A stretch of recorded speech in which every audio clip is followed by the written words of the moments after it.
What's up, everybody? Welcome into another YouTube live show. I am John Kurtz. Here we are. I am late. Yes, I'm sorry. You can partially blame that on YouTube Studio, which is just always kind of clunky.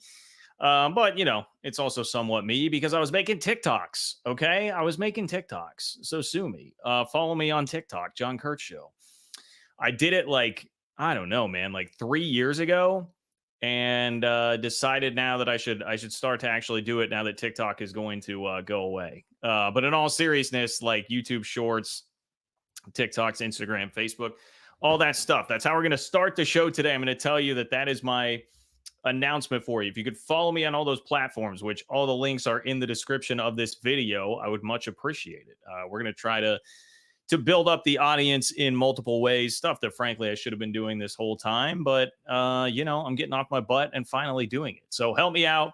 The Facebook page is up and running. I saw some of you guys saw the message that I posted on YouTube earlier and have already liked the page. So I appreciate that. Wolf58, what's up? Ron, what's up? Larry, Cactus, Thomas. Sorry, Thomas, I was not on time.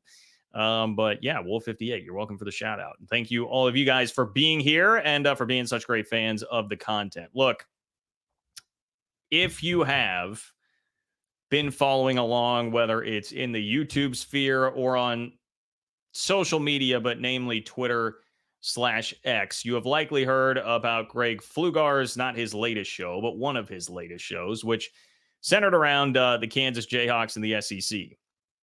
So a lot of times I try to keep this to, I'm not going to do nearly as much of the speculative stuff because I don't claim to be somebody with deep inside realignment sources. Those are very difficult to obtain.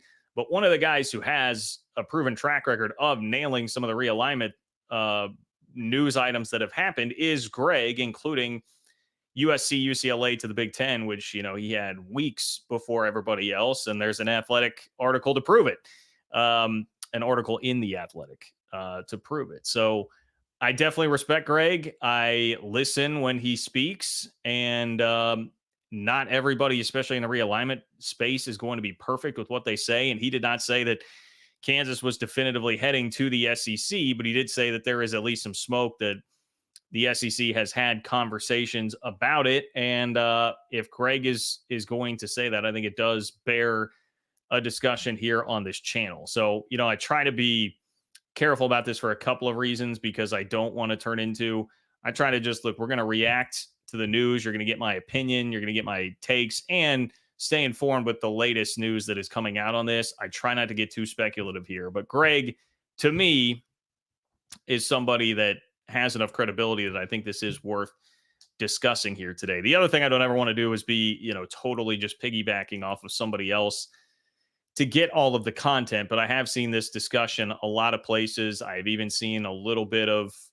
people reacting to discussion among Kansas podcasts. Was it John Kirby that did a podcast I saw somebody commenting on from Jayhawk Slant? Anyway, there's been enough discussion about it that I do feel like it's warranted to have a chat about this tonight. So that is what we are going to do. I may play you a little bit of Jamie Pollard audio today. So look at this, guys. For everybody who thinks that I'm just a Kansas, Iowa State troll here and can't ever be serious, this show is loaded up to be a discussion about Kansas and the SEC and some Jamie Pollard audio that I found very, very interesting. So that's what we've got. I am capable of it, you guys. I promise. Twitter is not real life. And boy, sheesh. Well, we're on the topic of that, man. I feel like I'm on the verge of just retiring from Farmageddon Twitter because it is just so, I realize everybody's just at each other's throat in general on social media these days, but it is just, you can't have any fun with that right now without people just getting personal on both sides and just the name calling and the same recycled arguments over and over again that just get angrier and angrier. It's just man, it's a little much right now. So I really haven't been doing as much of that on Twitter lately because it is getting exhausting. Patreon.com/3Ma. If you want to see where I'm hanging out most these days, it is on the 3Ma Patreon. So if you're a K-State fan, even if you're not, a K-State fan. We had a Texas Tech fan on there for a minute. If you want to hang out, patreon.com/3maw. If you want to get into a Discord, and hey, maybe that is something we could discuss here with this channel too. We'll see. I'm in the process of tweaking some things here on the channel, making some changes, but I know that's not why all of you guys are here. You're here to hear about what the hell is going on in the world of conference realignment, and with the tease of the video, obviously what is going on with Kansas here. So I know this will generate a ton of discussion. We do have a couple other news items we can get to. The ACC case in North Carolina has been paused basically because another one of the lawsuits is going up to the North Carolina Supreme Court. That's a fairly minor update, I would say, all things considered, and what's going on with Florida State and the ACC. UCLA, yes, remember UCLA. It's been a minute since we talked about them here on this channel, but UCLA is getting hit with the maximum calimony. That means they're going to pay $10 million a year to Cal. I guess that hasn't been officially voted through, but that's what's going to be the UC Board of Regents is planning to require UCLA to contribute that $10 million. And I believe then that will have to be officially voted in at a meeting, but you can pretty much count on that. John Wilner reporting that.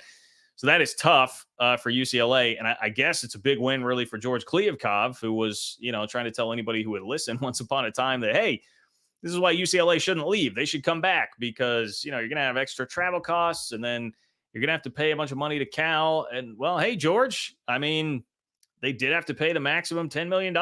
So that's a W somewhere, as George Kliavkov is collecting his giant buyout from the Pac-12 and sitting on his ranch in Montana sipping some whiskey. He can take solace in having that victory, but still not admit any responsibility in what happened. I digress. That's basically what I have. But if you've been here before, you guys know you can control the content here on the show. You can do so by submitting a super chat. You click the $ below the chat box in order to do that. It will attach a donation to your chat, pin it in a separate column, and ensures that you get on the show here tonight. Plus, it is a way to support the work that I'm doing to bring you conference realignment, college football, college basketball content on the channel all week. We had content literally every single day this past week. It is because of those of you who contribute that make it happen, and those of you obviously who watch and share the videos. So if you could also just like the video, if you're in here right now, liking the video also really helps. That would be much appreciated also. Let's see. John-Kurtz-4 on Venmo as well. If you are not catching this live and you want your question or comment to be included, if you leave your question or comment with a donation on Venmo at John-Kurtz-4, it will get read to start the next show. So that is an easy way to contribute as well. You can be a part of the conversation, even if you are not actually here live watching as it happens. So we're going to start with good friend Wolf58. Wolf58 was happy to shout you out on the last show. Wolf58 says, I'm not a smack talker. My university's performance speaks for itself, and Ohio State is a successful program with or without NIL or the transfer portal. I mean, honestly, Wolf58, I can't argue with you on that. Like, I don't know. People can hate on Ohio State.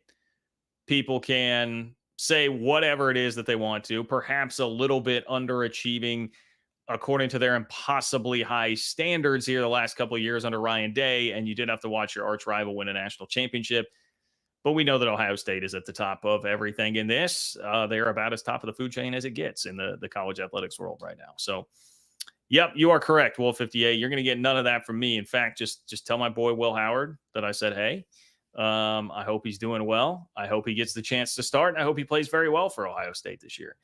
So I know there's a lot of competition there, but I'm hopeful that happens. And Wolf58 adds this, and thank you so much for your kind, generous support of the channel, Wolf58. It is much appreciated as always. In the college football playoff era, Ohio State is 110-13, which is an 89% winning percentage. Ryan Day is 56-8, 87%. Don't let your hatred, envy of OSU distort objective reality. As for OSU having won championship in 10 years, ask yourselves, what's the winning percentage of my team? Well, it's not 87%, Wolf58, for me personally. I can certainly speak for that. It is not 87%. You actually, I'm kind of appreciative of this. You seem to have a pretty healthy attitude about Ryan Day, which, maybe not all of your Ohio State brethren share that. So Nothing here, Wolf 58. I appreciate the fact that you're an Ohio State fan that hangs out here in a chat where we're talking about all things college football, but you're getting it from more of a Big 12 angle here. And I love that you love to hang out here and that you support the channel the way you do, my friend. So thank you very much, Wolf 58, for being in here as always. Again, if you want to be like Wolf 58, you can as well by clicking the $ below the chat box in order to create a super chat, which will get read on the show tonight. Okay, are we ready to go? Greg Flugar, another thing that I will direct you to, if you go into the description of the video, you can watch his full live stream where he talked about Kansas and the SEC.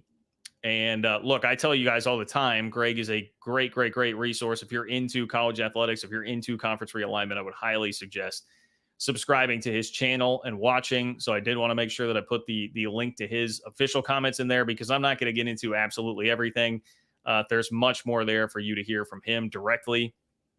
If you go to his video, look, it'd be great if you waited until after this live stream, but I definitely want you to check that out too. And you can do it whenever you want, even if you want to bail on this live stream. That's totally fine. But look, the gist of it is, and I think there's a lot of context that needs to be understood here, because I've seen a lot of the reaction to this, and a lot of people, and I even saw one early on in the chat here tonight, like, oh, why would Kansas leave the greatest basketball conference? And, is this really something they would want? I do actually think that it makes a lot of sense as to why the SEC would be considering this. I do think that makes a lot of sense. We're living in a world where the NCAA tournament is still a king moneymaker in college athletics, right? So I know that a lot of people would come back and say, well, I mean, basketball doesn't matter enough. Kansas is not going to be additive financially to the league. And look, frankly, it probably would not be, because I don't think Florida State or a Clemson would be, and they obviously have the bigger national brands in football, which does still matter more. Although basketball matters, football still matters much more. But the NCAA tournament still has a ton of juice to it. Men's and women's college basketball feels like women's college basketball got a massive boost, obviously, from Caitlin Clark, and it seems like that's on the up and up, and people still absolutely love and eat up the NCAA tournament. So there still is a lot of value there. And Brett Yormark, if you have listened to him, if you have followed this channel, it's not a huge secret that he seems to be eyeing trying to decouple the rights in football and basketball, which would mean sell your basketball media rights separately from your football media rights, which goes against the conventional way of doing things. And that seems like a great idea when you have the best basketball property. Like Brett Yormark looks at it like, we can't play the traditional way. We've got to do things differently because the Big Ten and the SEC have the system rigged. Like, they won doing it the traditional way. We need to try and be different. What do we have? We have basketball. We have great basketball. Let's leverage it as much as possible. Separate the rights there. Well, Greg Sankey's not an idiot. And Greg Sankey is also not somebody who is just completely blind and deaf. I mean, he understands what's going on here. And if you're the SEC, you basically already got football completely conquered. Like,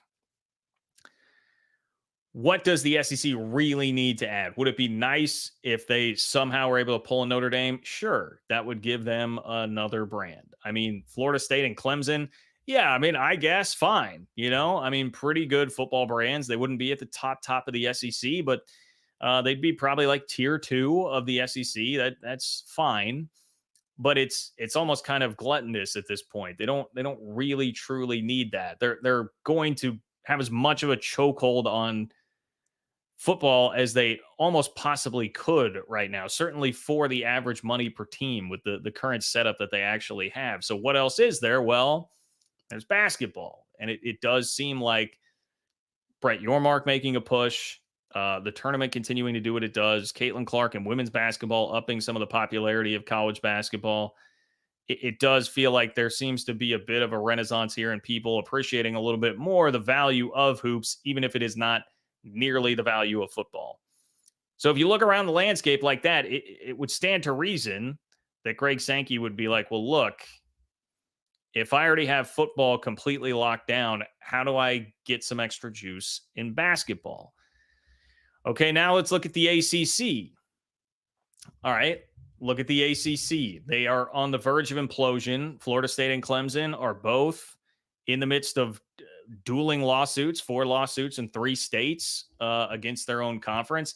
That is just a matter of time. I think anybody with a brain realizes what is going on there. It's a matter of time before the ACC is going to explode and be done. And as soon as one team figures out how to get out, that's probably going to open the floodgates for others wanting to leave. And there are some valuable properties there. North Carolina, above all else, would be the most valuable. And while the SEC, I do tend to believe that the SEC really, truly, like right now, would not really prefer to expand. They're in a great spot. They have such a massive advantage over the other 2 conferences. Them in the Big Ten, obviously, leaving everybody behind as the Power 2. I don't truly think that they really, really want to expand, especially when they're not going to get more money per school at the same clip if they were to add a Florida State or a Clemson or a North Carolina right now. They're not going to be increasing the amount of money that's coming into each school. So I truly believe they wouldn't want to do that. But if the Big Ten decides to add somebody in the ACC implosion, which we know how hellbent Florida State and Clemson are in getting out of there, and probably North Carolina too, they'd be a threat to go to the Big Ten. And now you're talking about your main competitor maybe pulling one over on you. And it becomes more of like a defensive move than anything else. So when that happens, the SEC will probably want to plant their flag for sure with North Carolina. Contiguous state, massive brand, solid football, wonderful basketball. What did I just say about the basketball landscape? It makes so much sense for the SEC to want to do that when the ACC breaks apart. I mean, North Carolina's got a good academic reputation, like huge populous state. That is why North Carolina is the most coveted brand, not named Notre Dame, left on the conference realignment board. So you would go add North Carolina. You do not want them headed to the Big Ten. You would go add North Carolina. And if you add one, you're going to be adding likely either 1 more or 3 more. So now, who are the teams that are coming with there?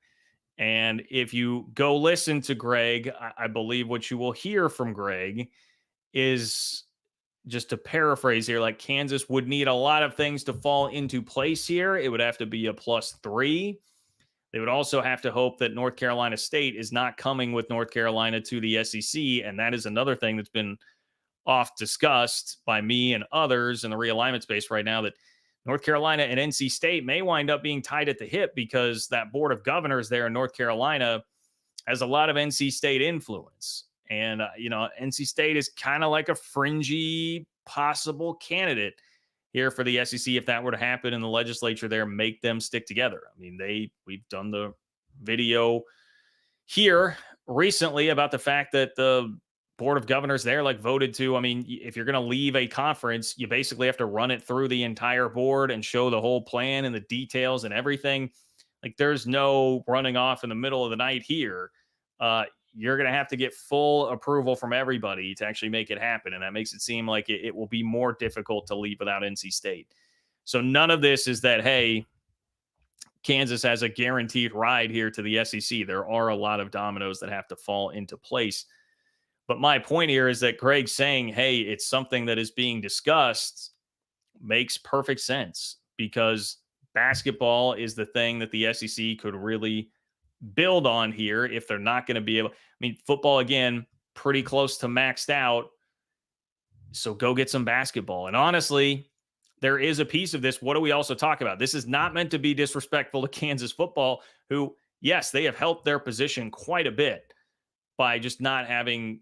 At least they've helped their position a little bit here by having football that is very respectable. My point with that would be, I don't know that it matters a ton, because the edge here for Sankey is basketball.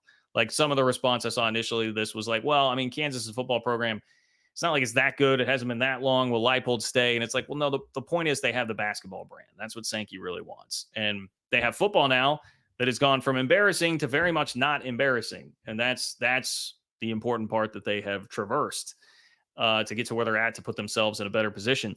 But the other piece of this, I say all that to say, the SEC also needs some teams to lose games in football. They need some teams to lose games, because they have so many giant, massive brands now. And you're going to have schools that are very upset. I mean, how often do people talk and joke about, like, oh, is Oklahoma going to become Arkansas in the SEC? I mean, that is a threat for some of those schools there. You need teams to lose games to the who's who of college football. So even if Kansas were to fall off a little bit from where they've been under Lance Leipold, that would be an okay thing, I think, for the SEC to have somebody in there to take some L's. But if you follow the dominoes here that would be happening, you'd be going out of the SEC and adding North Carolina to a basketball conference that already does include Kentucky. And then if you're throwing Kansas in with that, then you've got Kansas, Kentucky, and North Carolina all in the same league. And now maybe you can go decouple your basketball rights and make even more money. Look, Sankey is an evil supervillain, man. He would absolutely do it. I can't let the Big 12, there's got to be a part of him looking at this like, yeah, we run football. We've got these guys pushed way back. The landscape is about to totally change where they're going to have to revenue share, and that's going to give our schools even more of a recruiting advantage against these rummies in the Big 12 and the ACC and Group of Five and everybody else. Okay, but they do in the Big 12 have a basketball edge on us. They do. He's also looking for, like, hey, ACC is going to explode. The Big 12 will be the last competition left. And the one thing they would have is, like, they've got all this basketball. Why not just take that from them? Because we're the SEC and we can. Why not just take the basketball edge from them and do that by taking their best basketball property and the thing that would give us the most extra juice in our hoops, and then be able to take that, take Brett Yormark's idea, decouple the basketball from the football, and bada bing, bada boom, there you go. Like, I know there was some sentiment here of people saying, like, well, hey, why not just, if they're going to form their own football playoff at some point, why not just take the basketball from them? Do your own basketball tournament just with the Big 12 and ACC or whoever, and like exclude them. I mean, if Sankey goes and gets North Carolina and Kansas, you're not excluding them from anything if they've got Kentucky, North Carolina, and Kansas in basketball. So, yeah, look, I think there is logic to it being a discussion for sure. I have said for a while here, it's felt to me like, TCU, because of some of the high-end accomplishments they have in football and obviously their metro area and being in the state of Texas, being in the biggest metro in the state of Texas, that would make them perhaps the most or second most valuable property in the Big 12. And I think Kansas, just by virtue of their basketball and the way basketball seems to at least be gaining a little bit of steam in terms of how important it actually is to the landscape of college athletics, I think those would be the two that make the most sense in terms of the two most valuable brands left in the Big 12 here. So, yes, I think Kansas should probably be considered like a bubble team, if we're going to use that analogy, right? They're like on the bubble of whether or not they make the actual Power 2 world when it's all said and done and the dust totally settles. Maybe you could throw like a TCU. Maybe you could throw like an Oklahoma State because of their consistency in football there. But it does feel like Kansas, just by virtue of what they have in hoops, is ahead of the pack there. I mean, I don't love that. I know I'll have K-State fans upset with me for giving it the time of day here. I don't think anything is going to happen anytime soon with any of this. And it could be way down the road. But yeah, like they would be at the top of the list basically because of the basketball. We'll see if it's 5, 6, 7 years down the road. And if Bill Self continues to not be at the top of his game when everybody else has the transfer portal and NIL, which Kansas has not been the last 2 years. And yes, Kansas fans, I know he won the tournament with NIL 2 years ago, but you're kidding yourself if you say that NIL hasn't become a lot different in the last 2 years, even this year from last year, with the way that it's being utilized. And yes, Kansas looks like they have a great roster on paper. We'll see how it works. But Bill Self has struggled a little bit when seemingly the dials have changed and you have to recalibrate a little bit how you're going to win big in college basketball. If that continues, maybe it knocks them down a half a peg, but there's enough built up equity that I don't, because that's another, I'm just addressing some of the pushback I've seen to this. I don't think there's enough time for that Kansas reputation to die down enough. Especially if Self is going to be the coach. Like if their floor is being a 4 seed in the NCAA tournament, that's still going to be a really, really valuable basketball brand there. So look, those are my thoughts, man. Those are my thoughts right now. The other thing I guess I would say, I'm glancing down at my notes here to address even something I have said, like, is Kansas additive? I.e., if you add them to the conference, does that increase the amount of money that everybody else in the league is going to make? No, of course not. They're not. They're definitely not that. But what precedent has been set now in realignment? Joining at a discount. And I'm not even just talking about the ACC schools, or rather the Pac-12 schools going to the ACC and SMU coming in and taking nothing and just saying, like, just begging, please let us in, we'll do anything. It's not just that. Look at what happened to Oregon and Washington joining the Big Ten, right? They're coming in at a reduced share.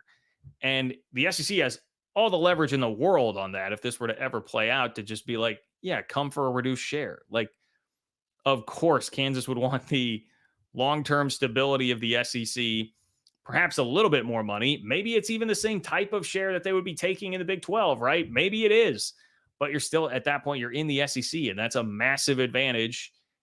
And you would still do that. You would take it for the long-term stability there. So, yeah, it makes all the sense in the world. And I don't think that it would have to be an additive add in this scenario that we are talking about. You're probably at that point talking about the SEC. I would speculate anyway, adding teams, if they're going to be going down that road, adding teams that would not be taking a full share of the conference revenue. Now, that starts to get into part of what, like, Jamie Pollard was talking about in a clip that I want to play for you later on, which is like, hey, the bottom of the Big Ten and the SEC should worry. They should be, because if you do then start to add, like, say, in North Carolina, and they're not taking like a full SEC share, then they'd be looking around like, why the hell is Vandy getting a full SEC share and we are not? I mean, we know that Florida State, if they're coming in and they're not getting a full share, they will complain about it for sure. So maybe stuff starts to get rearranged around then at that point. I don't know.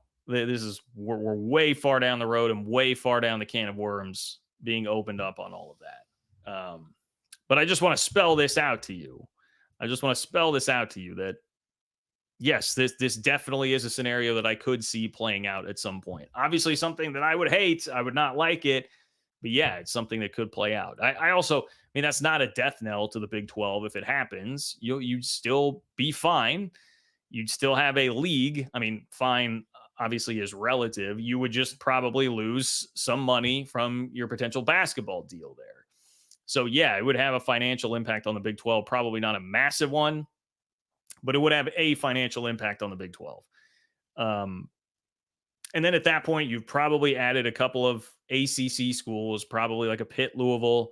And if you are picking up Louisville, there's a little bit of help with your basketball brand. If Louisville could get its what together on the basketball court, that would be helpful. New coach perhaps help with that. So, you could make back a little bit of that, but they certainly are not Kansas from a brand standpoint. So, yeah, I think that's the scenario. That's a part of this too. When Greg says it and puts it out there, and I saw some people taking shots at his credibility and all that, and I don't like that. Like I said, I give Greg plenty of credibility, but the other part of it to me is like, yeah, that's a believable scenario that would be something that's at least being talked about by the SEC. Sankey's not an idiot, and Brett Yormark has some pretty good ideas. And when you're in a position of power like the SEC is right now, you can go steal people's ideas. Like what? Of course. He's looking around like, hey, this might not be a bad idea. This Yormark guy seems to be pretty sharp and know what he's talking about. So I think that's how I would break down the potential of Kansas and the SEC. Let's go to David. Appreciate you for being here, David. Thank you for your support of the channel as always. David says, I forgot your name for it, but Kansas would be a school to add W for the big brands while also adding a blue blood to rising basketball viewership numbers. New market also. Yeah, I'm not sure that the market matters as much anyway. And I would really argue that it's not totally a new market because you do have Mizzou, and Mizzou stretches into Kansas City. A big part of why Mizzou got into the SEC when they did was because they had both St. Louis and Kansas City audiences there back when markets mattered more. Now it is much more about the brands. And then in this case, it would be Kansas filling a specific need there, which is obviously basketball. But yes, rising basketball viewership numbers, a blue blood, concentrating power in hoops when it's one of the areas that you don't currently dominate the way that you do in football for the SEC. And yes, you would get more of Kansas City. Kansas City is, look, I've lived here most of my life, currently live here. It is definitely Kansas heavy. There is plenty of K-State and Mizzou, but Kansas would be the more dominant of the three, and Kansas basketball in essence functions as the NBA team of Kansas City. For casual fans, sports fans who don't have a tie, it's pretty easy to get into Kansas basketball if you are somebody like that. So yes, there is some advantage there, even if they already do have some of that with what they've got going with Mizzou.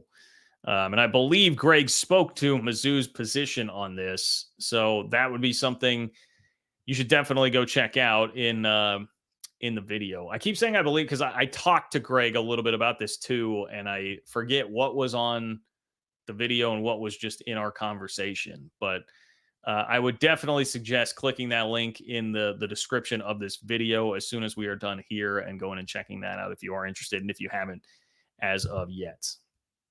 But appreciate you, David, as always, my friend. Thank you very much. Papa Bravo, great to hear from you. Papa Bravo back in the house tonight. Papa Bravo, great take on OU to SEC situation. Said the same thing when Nebraska first went to the Big Ten. Going to be like the new guy on the first day at Shawshank. Fresh fish, fresh fish, fresh fish. Wow, we got a Shawshank reference in here. I like that. Shawshank's a great movie. Here for that. Yeah, Oklahoma fans, Oklahoma got left off the cover of NCAA football, by the way, right? Let's go look at that. I saw Oklahoma fans complaining about it.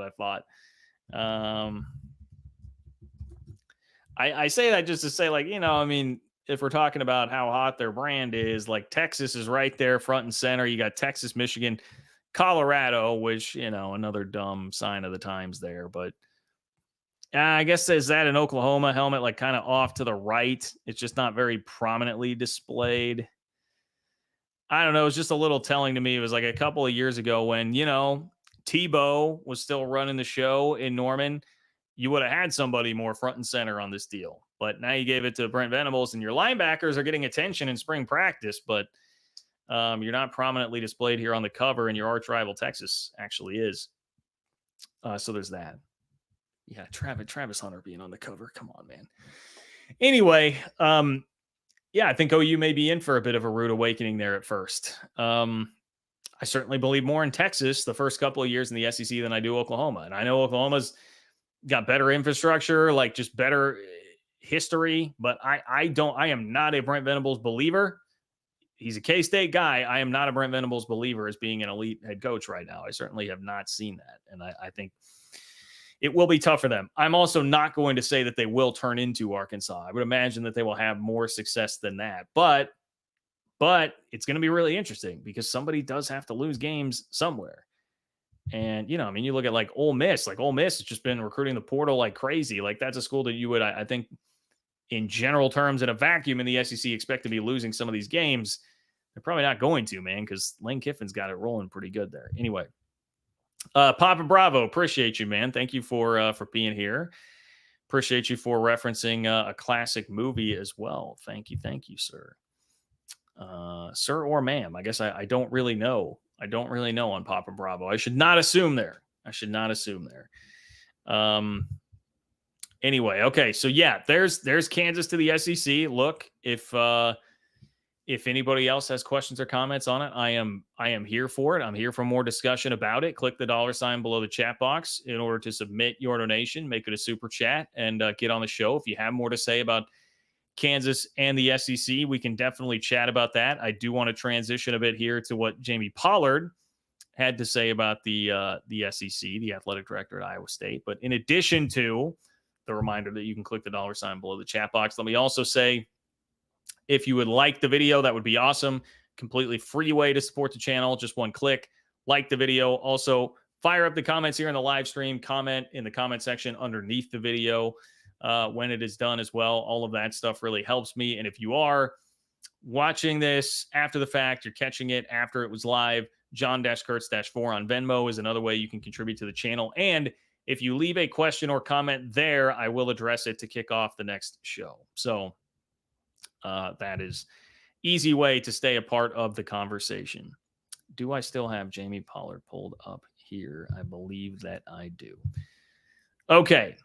So this is perfect in terms of the conversation that we were just having, which I was like, if you eventually are getting like a North Carolina into the SEC, if they're coming at like a reduced rate, is that something that would actually fly if you've got Vandy still being grandfathered in, like making a full cut of the money that is there? So what about the schools like Vandy? And I'm sorry to pick on Vandy, but you kind of have to go like Vandy, Rutgers here.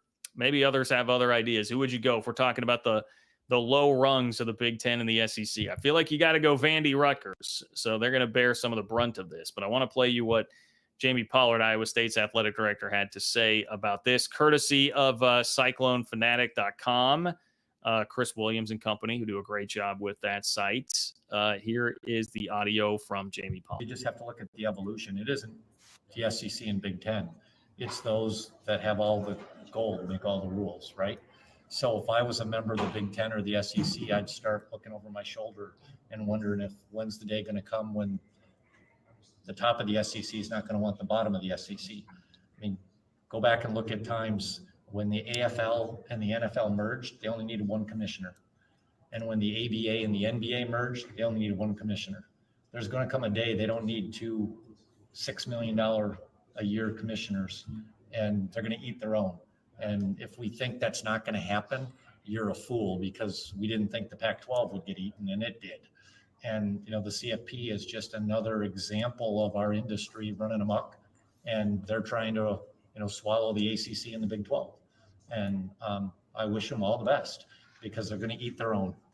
So you think the Big Ten and SEC do not exist separately at some point? Is that what you're saying, I guess, in terms of how you phrase it with the commissioners? I'm just saying, from an evolution standpoint, if you'd asked me 2 years ago, is the Pac-12 going to be existent in 2025? I think all of us would have said yes. So you don't have to look back very far to see what's happened, and you can see what's happening. And so it's reasonable to project into the future and say, why wouldn't you think that will just continue, that those with the gold will make the rules?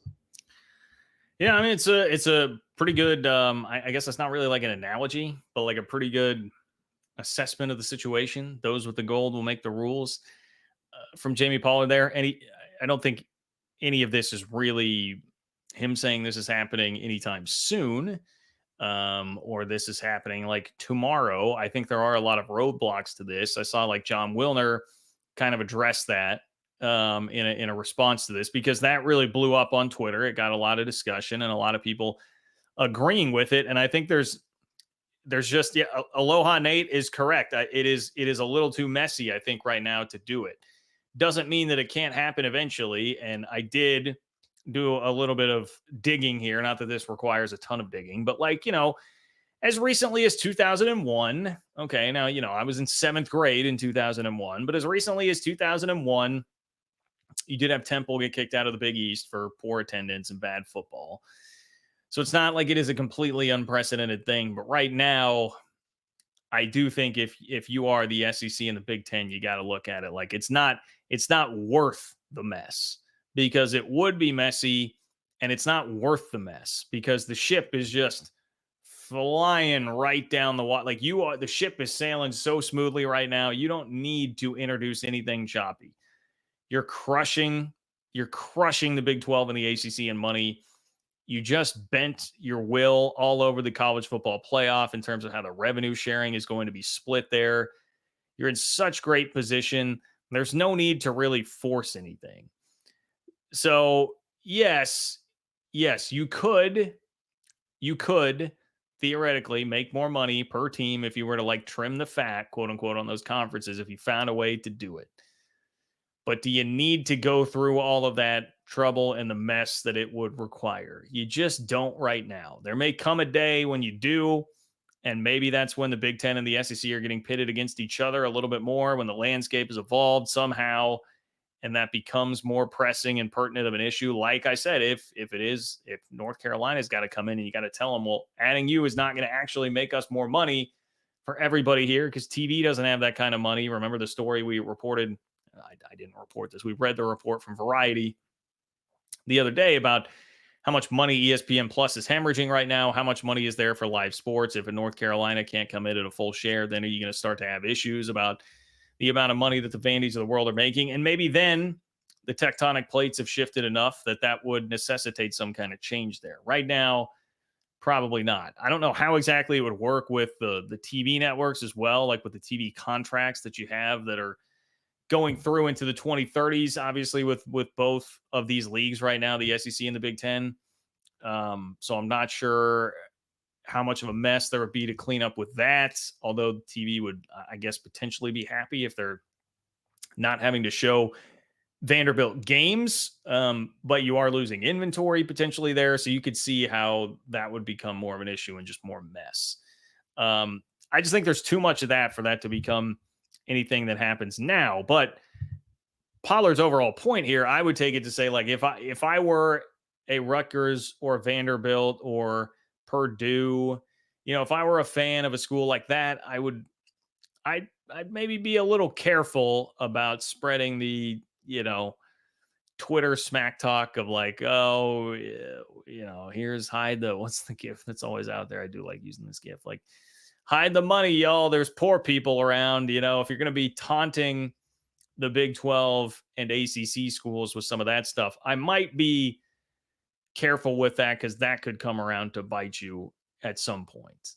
Who am I to tell somebody to be careful about trolling on Twitter? I understand, but that would seem to be kind of the point of a Jamie Pollard here, is that they can't ever feel totally secure. And that is really one of the biggest bummers in college athletics right now, just in general, is that if you are not one of like 15 to 20 schools, you can't ever feel secure. Even those schools that are in that conference, it is definitely a better place to be right now than on the outside looking in, but you shouldn't feel totally secure. Like the Pac-12, one of the best points I think Pollard made in that clip is that the Pac-12, it imploded, like it's gone. And yeah, as recently as like 2 years ago, if you would have asked anybody if that would happen, you would have been laughed at. Nobody would have thought that was actually legitimately possible, but it has happened. We are living in unprecedented times. We are also living in a world where you're about to have to revenue share, and athletes can just get totally paid, and there's no cap on anything, and athletes are making a ton of money. So we're in unprecedented times. Like, rules do not apply right now the way that they typically would. So you can't feel secure. As a Big 12 fan, like anybody that is a fan of a Big 12 school, you definitely know that feeling here where you just can't ever feel totally secure about what's going on. And to me, it's a part of what ratchets up some of the nastiness in the dialogue on social media, because it is like this world of haves and have-nots. It's no longer just debating whether or not your school is better on the field. It's like this aura of superiority because we are in the Big Ten or the SEC and we make more money, which really, for the majority of schools there, is just a simple matter of winning the birth lottery, right? You were born into a rich household, or in this case, your school is in the right part of the country where you fit into this conference years ago, and now you make more money than other schools that are they are no different than you, if not better than you, in terms of what they do in athletics, but yet because they lost the birth lottery. So there's this extra element of that with everything, but it also is like, hey, if we don't win big this year, how many more bites at the apple are we going to have where we're actually legitimately a part of the whole thing, where we feel like there's actually like a legit chance we could win a national championship or we could compete at the highest level?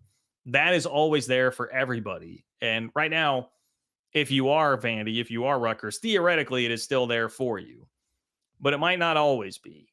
And for Big 12 fans, I know I feel it all the time with K-State stuff. It makes losses feel more devastating because you're like, if we don't get it figured out, and it makes the transfer portal, if you lose a guy in the portal, feel more devastating. Like, God, if we don't put together the right roster this year, what's the financial situation going to be next year or 2 years from now? And it sucks. And that's a crappy prism to have to look at it through.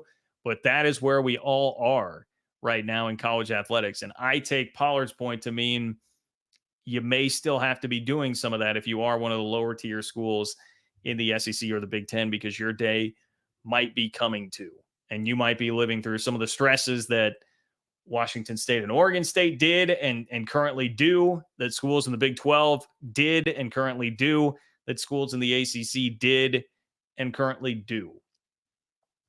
Look, you guys all know this. I'm not breaking any news with that, but that's what the Jamie Pollard comments really brought to mind for me in discussing all of that. So anyway, you got about 10 minutes here. If you want to get something in, click the $sign below the chat box. If you want to be a part of the conversation, you can submit a super chat, which will ensure that you make it on tonight. It is a way to not only make your voice heard, control the content on the show, but also a way to support the work I'm doing, bringing you the college football conference realignment and college basketball content on a regular basis here on the channel. Could not do it without all of you guys and your support. Genuinely really appreciate it.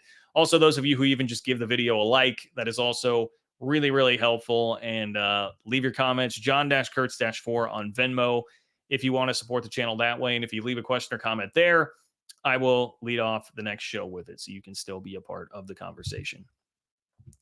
Aloha Nate. What's up, Aloha Nate? I guess I should say aloha Nate. Grant of rights is a two-way street. Next to impossible to kick out a full member. Presidents aren't kicking out their colleagues. Well, again, it would be messy, right, Nate? It would be messy, but I would push back a little bit on it. I think your point is sound. I would push back a little bit on it by saying there's a grant of rights in place in the ACC. Florida State and Clemson signed it.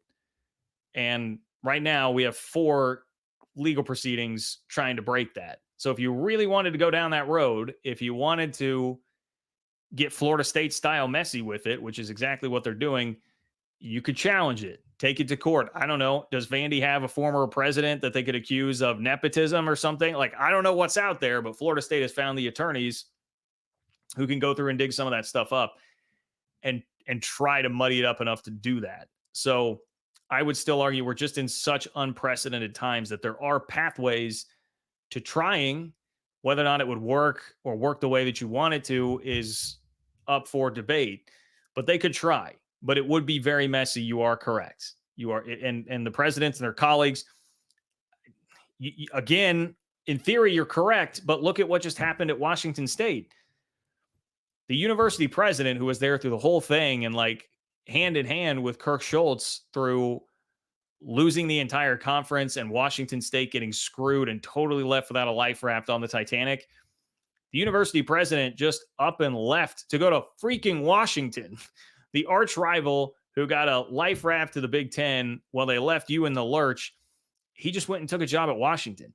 So I would just argue that the loyalty stuff, it's a little bit, and aloha, Nate, I think you're very sharp, and I agree with the general point you're making again, but I think it is different now, and it shades of like some of the Tony Altimore stuff that we were hearing for a while before the Pac-12 imploded. Like, they have all these academic partnerships and reasons why it just wouldn't make sense to blow up. I think a lot of that had merit in like more normal times, but unfortunately we're not in normal times. We are in perhaps the beginning of end times in college athletics. And so those same like rules don't totally apply. So they're probably not doing it today, but if things change in a year or two, I don't know. Like I would have said the grant of rights is going to keep Florida State out of it forever, but they're sure fighting and trying to do whatever they can to get out there. So anyway, it's a great talking point, Nate. It's a great talking point to bring up, and I really appreciate it. Cap Fan in Huskerland, aka Daniel Osborne. What is up, my friend? Thank you for being here. Always love seeing you here. Appreciate your support of the channel. Daniel says, didn't think you were a movie guy, but glad you like Shawshank. I'm not really a movie guy. I'm not a very good movie buff at all. People always get very frustrated with me at the amount of like, particularly what people would say are classic movies that I haven't seen. Shawshank is one I have seen though. I feel like if you watch TV at any point in the last, like consistently watch TV at any point in the last 25 years, I don't know, when did Shawshank come out? 20 years. You pretty much, it's virtually impossible to have not seen Shawshank. I feel like that was always on TV. You could always find a version of Shawshank on TV. So it is one that I have checked off that people would consider to be a classic, but do not get that twisted. We used to do a segment on my radio show every single week making fun of my lack of movie knowledge, where the guys would play clips of movies and I would have no idea, and usually just guess Bill Murray to try and bail myself out, and got made fun of all the time. So I have no general very good working movie knowledge. Not my bag, but I do like Shawshank. Daniel says, if KU goes, it will be sad, but understandable. Stanky is just ruthless now. Yeah, that's where I'm at, Daniel. That's where I'm at. It would be sad. It would be brutal for K-State fans, but like, hey, ask Oklahoma State fans what it feels like to have Oklahoma go into the SEC, and ask Iowa State fans what it's like to deal with Iowa right now in the Big Ten. The reference that I made about the hide the money, there's poor people around GIF. I actually saw that. That was one of the first things I saw when I looked at the Jamie Pollard audio that I played you earlier. It was an Iowa fan doing that to Iowa State fans, basically, in essence there. So, yeah, we would not be the first school in that position. And yes, again, it would be understandable. Like, it sucks, but it is the reality. And I understand and will acknowledge that is a possibility for sure. And Sankey is definitely ruthless, man. Sankey is definitely ruthless. That'd be a ruthless cutthroat move. Like, hey, here's the one thing that the Big 12 kind of has. Now we'll go snatch some of that away from them too. Anyway, appreciate you, Daniel, and appreciate you, Alan. I was wondering if we would hear from Alan tonight. I was hoping we would hear from Alan tonight. So, Alan, it is great to see you. Great to have you here. Thank you for chiming in on this. Alan says, John, Kansas belongs in the Big 12, not in the SEC. It would be a step down in basketball, and it would ruin our football aspirations. Hell no to the SEC. Loyalty has to mean something. Proud to be Big 12. Rock Chalk Jayhawk, Alan. Well, Alan, you know I love you, man, and I love your attitude about it, and I wish that, look, if Kansas could just take that attitude as a whole, that'd be wonderful. But unfortunately, look, I get it. I live in a realistic world. I know what the deal is, but I can understand you make a good point about football. It would really hurt Kansas football. And that's nothing against Lance Leipold. And I understand Kansas fans might say, well, then you're an SEC school and you could recruit better. I don't think there's any way you're getting into the SEC with a full share. So yeah, and we'll see how like NIL even works by the time that this would theoretically happen. If it did, I don't know how that would all work, but what I'm saying is you would probably still have significantly less money than your SEC peers. And now you're recruiting against them. So yes, would you have a big recruiting edge recruiting against K-State, like in state? Yeah, sure you would. But how does that work when you're going up against SEC competition around there and you're making less of a cut than they would be in the conference? It would be tough for football to really survive. Not saying that it couldn't be respectable, obviously, but it would hurt. Whereas in the Big 12, if you stick around the Big 12 now, and look, we're talking about Kansas as a legitimate college football playoff team this year, and they have that opportunity. It's going to be a lot tougher in the SEC to do that. But basically, what you've done with football and the stadium and all that stuff has been an effort to try and position yourself for this sort of opportunity to just make sure that you get on the boat and then figure it out. And I would say too, Alan, like in this hypothetical scenario that has been thrown out there by Greg, floated out, that would be the scenario Kansas would need for it to happen. You would then be in a basketball conference with North Carolina and Kentucky. So it would be a better SEC than it is now. It may still not be it wouldn't be probably as deep as the Big 12 with good basketball schools, but you would have a lot of clout at the top with the other schools that are there. But I'm with you, man. I'm with you. The loyalty would be great. Having the old Big 12 that I grew up with back would be awesome.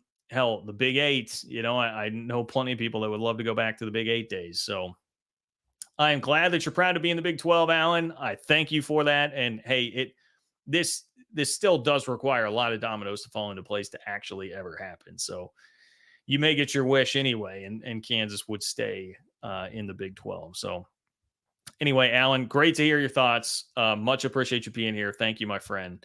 And we will talk again soon. But thanks for chiming in here. Okay, I'm going to read you one more story here. We're going to get to the Calamony. If you want to hear about good old Calamony, so you've got 5 to 10 more minutes here. If you want to hop in with a buzzer beater, click the $ below the chat box. If you want to do that, it is buzzer beater time now. If you have something that you want to get in, you can also click the like button. That would be great. And hey, follow the social media links that are down in the description, and you can see it scrolling at the bottom. It's John Kurtz Show for all of that, but I am going to make a concentrated effort to try and get those going. Facebook, it's facebook.com/@JohnKurtzShow, but you can also, again, find the link in the description. TikTok, John Kurtz Show there. Instagram, same deal. Would love to help grow those communities, and that'll give you more of a chance to interact with me, interact with everybody else, and keep that conversation going, even outside of the live videos here. Okay, I see the super chats. I will get those in just a moment, but let's first address some good old Calamony. Calamony, I really do love, of all the like witty phrases that we've been able to put together here through conference realignment, I think Calamony is toward the top. And I don't know if John Wilner gets the full credit for that. I saw him using it quite a bit. Anyway, you guys know UCLA headed to the Big Ten, right? Cal is a part of the same university system, California Board of Regents, UCLA, Cal, under the same umbrella there. And so Cal is now, in essence, financially screwed. And the Board of Regents was like, look, UCLA, if you're going to do this and you're going to leave your brother out to dry like this, you're going to pay them some of this money. Some of this new big fat check that's coming in from the Big Ten, you're going to have to pay some of this. The pay range was going to be from $2 million to $10 million. That's what they were going to try and decide. And after watching the ACC finances come through and see, oh boy, this is what Cal's going to make in the ACC. That is not much. They hit UCLA with the max.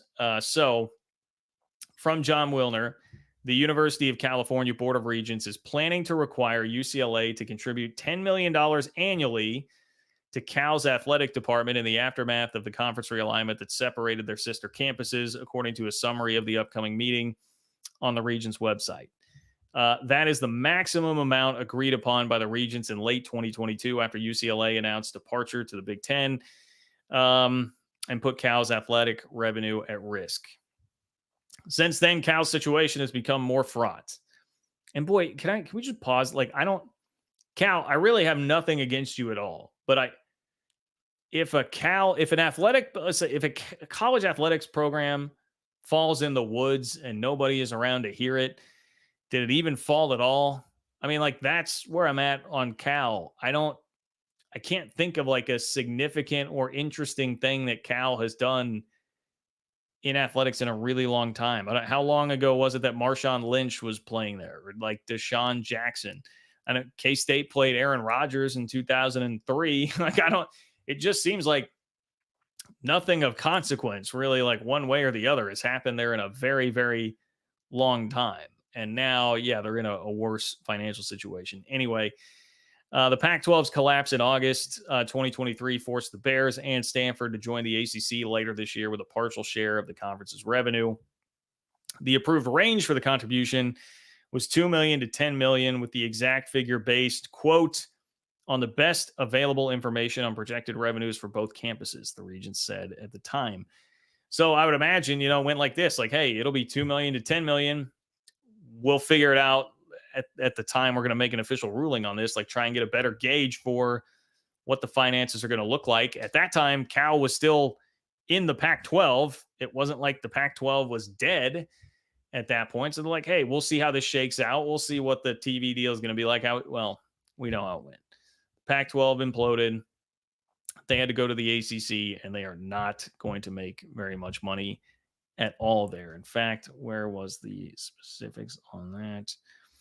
At 30%, yeah, they're getting a 30% share of the ACC money. So at 30% shares, The Bay Area school will likely receive approximately $8 million to $10 million from the ACC's Tier 1 media deal with ESPN.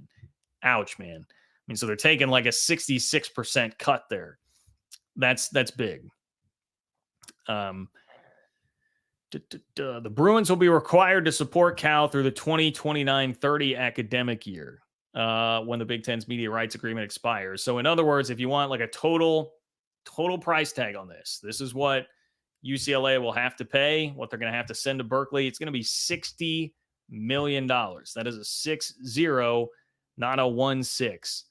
$60 million going from UCLA to Cal. That is a hefty price tag. And look, I joked about George Kliavkoff at the beginning of this, that he was making such a hard push for a while there to try and get the regions to push UCLA back into the Pac-12. And a part of his case was, hey, it's actually going to be worse for you guys financially because you'll have to pay travel costs and then you're going to have to pay Cal.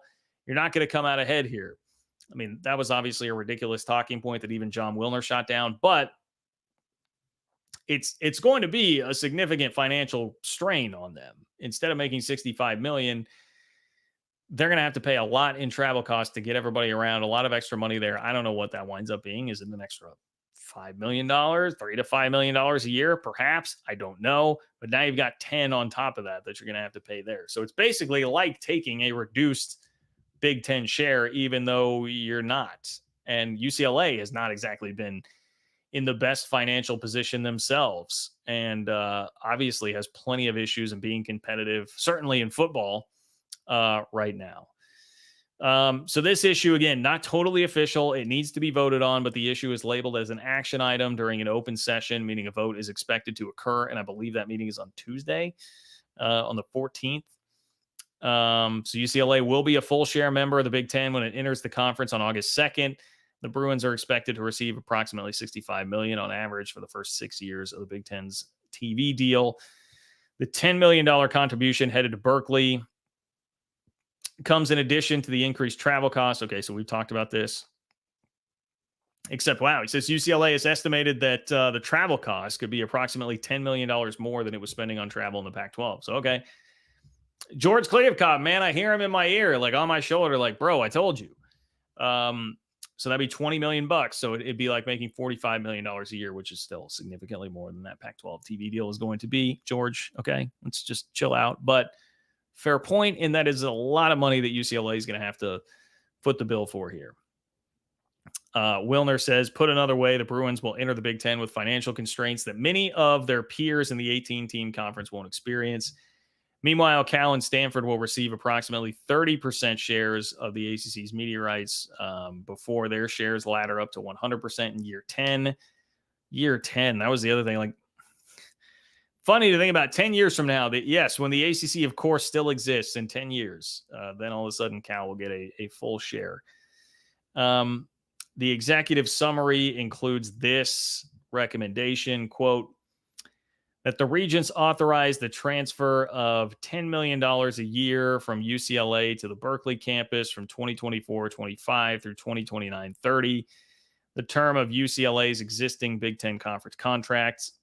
In the event that there is a significant change in revenues and or expenses for either campus exceeding 10% over 2024-2025 assumptions, UCLA's contribution commitment will return to the regions for further eval and potential action. So I guess, bottom line there, that's like we talk about look-ins with the college football playoff contract, for instance, the upcoming ESPN ACC contract.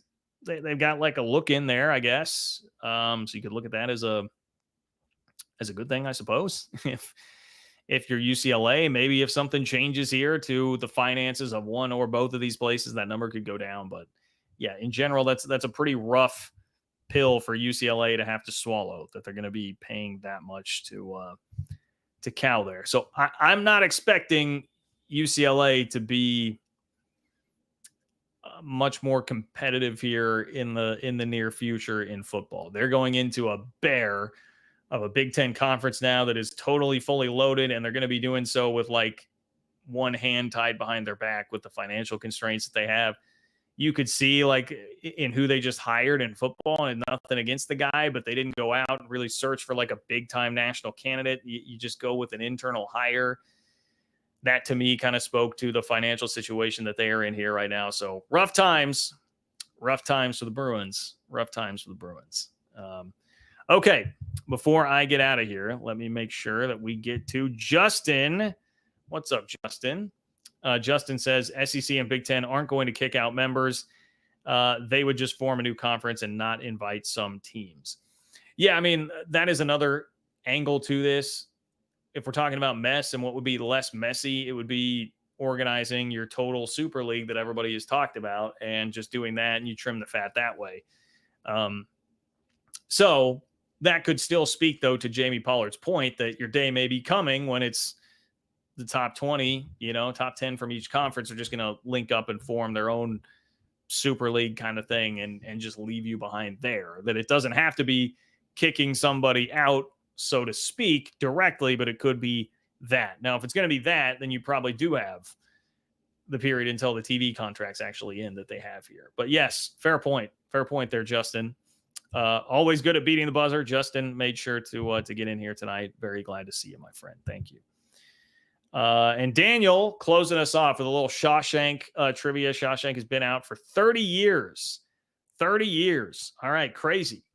So Shawshank, for the last 30 years, apparently has been running on TV. I can imagine that most everybody has to have seen that on a TV set at some point in your life, because it felt like it was always just on cable. So thank you, Daniel, for following up on that, my friend. Okay.